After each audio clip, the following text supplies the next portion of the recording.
ni siquiera la burguesía fue nacional. La subordinación al centro imperial marcó toda la vida social, empezando por las propias condiciones de funcionamiento de la ciudadanía. Así como no conocimos la verdadera independencia nacional hasta el triunfo de la Revolución Cubana, todavía está pendiente la conquista de una democracia verdadera. Y de las frustraciones del siglo XX, de la derrota de los intentos postcapitalistas de la URSS, aprendimos que así como no habrá democracia verdadera sin segunda y definitiva independencia, tampoco habrá liberación nacional y social consistente si no es creación heroica de los pueblos, fruto del protagonismo popular. Y para ello se necesita la más amplia democracia, no solo en las grandes decisiones, sino en la gestión de lo público, cotidianamente. El capitalismo americano pasó por diversos modos de existencia: el agroexportador, el de estímulos al mercado interno, el de sustitución de importaciones con desarrollo basado en la inversión extranjera y el neoliberalismo de los 90. Cada uno de estos modos de desarrollo condicionó la vigencia, o mejor dicho, la no vigencia, el no acceso, el no goce de los derechos humanos. En general, durante casi todo el siglo XX se apeló a un mecanismo de alternancia entre gobiernos civiles y militares que transformaron al liberalismo como doctrina y a la democracia representativa, formal, restringida, tan amigable con la represión, en el objeto del deseo más preciado por el oprimido. En general, el movimiento de resistencia a la represión abierta en gobiernos militares o de pleno dominio de estos tenía y tiene dificultades para pensarse y pensar la cuestión de los derechos humanos en periodos de democracia formal, por más que verbalmente denuncie la represión y la falta de vigencia plena de los derechos económicos sociales, sigue haciendo falta superar al liberalismo, aquella vieja ilusión desmovilizadora de que los derechos los otorga el legislador estimulado por el gobernante y los garantiza el Poder Judicial. Esta sigue siendo, creemos, en el plano cultural, la gran tarea pendiente para el movimiento de derechos humanos, que a veces no percibe que es su propia lucha, la lucha de su pueblo, la que impulsa el proceso sociohistórico que permite que una necesidad humana sea visualizada como tal, como necesidad social, que luego la misma lucha logra que sea reconocida socialmente como un derecho, que podrá o no conquistar su inscripción en la ley, lo que abrirá a su vez el periodo de luchas populares para acceder al goce de lo proclamado. Creo que el actual proceso de debate sobre la educación pública en Chile ejemplifica lo que enunciamos. La educación como un servicio y por ello mercancía se había naturalizado por obra del pinochetismo y la concertación. Es la lucha de los estudiantes la que logra su resignificación como necesidad primera, como derecho después, y veremos ahora si se logra su reconocimiento legal. Pero ya se incorporó en el imaginario social como un derecho humano.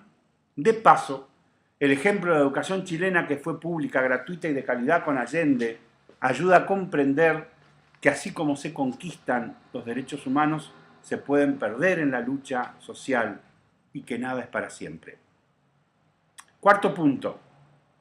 el genocidio de los 70 y el acta patriótica o el fin del mito liberal. En una mirada panorámica, tomando a la Revolución Cubana como punto de quiebre de nuestra historia, se puede pensar en una primera oleada de luchas independentistas y por los derechos humanos que va creciendo en los 60,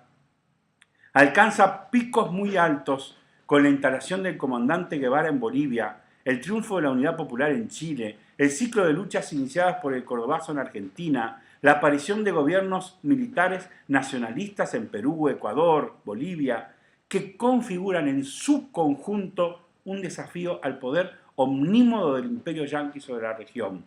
y de la vigencia del capitalismo mismo como sistema civilizatorio. A ese desafío se le contestó con el ciclo de golpes de Estado Brasil, Uruguay, Chile, Argentina, la continuidad de los regímenes en Paraguay, Guatemala, Honduras, que deparan una década de genocidio sobre nuestra América al menos 400.000 víctimas de esa verdadera guerra no declarada contra los pueblos.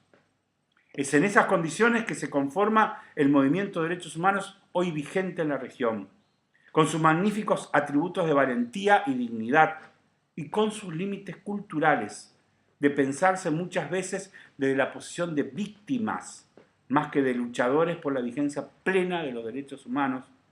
lo que no puede ser otra cosa que una conquista política que obliga a pensar en la construcción de los atributos que el movimiento popular necesita para lograrlo.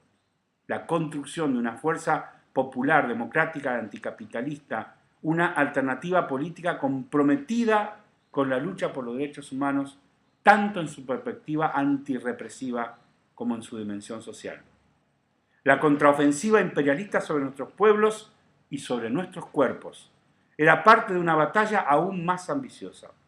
Revertir todo cambio habido durante el siglo XX, terminar con lo que quedaba de las revoluciones y procesos iniciados por la URSS y el llamado campo socialista. Conviene anotar que fue en pro de esa batalla por la supervivencia del capitalismo que el imperio se puso la máscara de defensor de los derechos humanos. Desde entonces, el imperio mantiene una línea de acción política hacia el movimiento de derechos humanos que se funda en el concepto del documento Santa Fe. Comillas, hay dos tipos de organismos de derechos humanos, los que buscan mejorar el capitalismo y los que buscan destruirlo. Ayudaremos, dicen los yanquis, a los primeros a prevalecer sobre los segundos.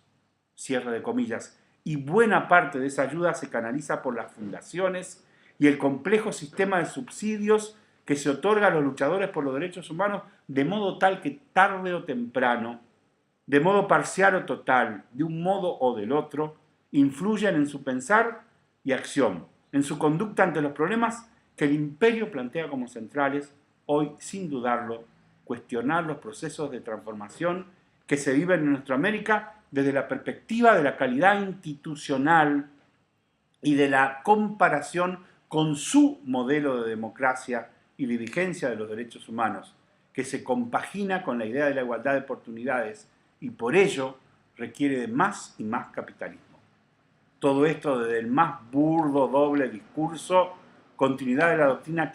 Kirkpatrick, aquella que afirmaba que había gobiernos autoritarios, las dictaduras militares amigas, a quienes había que ayudar en su lucha contra la subversión, y gobiernos absolutistas, funcionarios al comunismo, a los que había que derrotar, hoy sin duda Cuba, Venezuela, Ecuador y Bolivia. Con Reagan esos primeros intentos se convirtieron en una ofensiva total, pero al lograrlo a finales de los 80, el capitalismo mostró que el orden jurídico internacional surgido en la posguerra, incluida la propia Declaración de los Derechos del Hombre, la Convención de Genocidio y otros, así como el llamado Estado de Bienestar, no eran inmanentes a la naturaleza del capitalismo, sino concesiones pensadas desde una lógica de disputa en el marco de la Guerra Fría.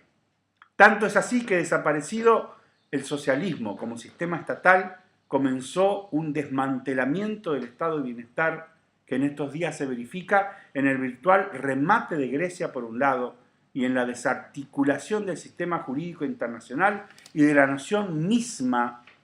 del supuesto carácter democrático del capitalismo, siendo el Acta Patriótica de septiembre de 2011 el instrumento más simbólico de esta ofensiva que tiene en la cárcel de Guantánamo o en la legalización de la tortura por parte de Israel algunos de sus símbolos más contundentes. Pero la lucha contra el terrorismo y sus engendros jurídicos, las leyes antiterroristas que nos han impuesto,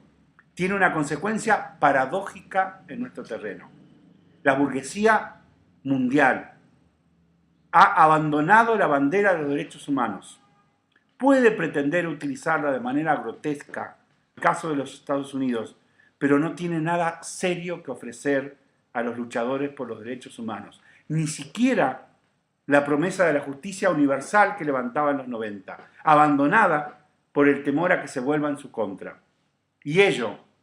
permite aspirar a un nuevo ciclo histórico en el que la lucha por los derechos humanos sea claramente la bandera de los que luchan contra el capitalismo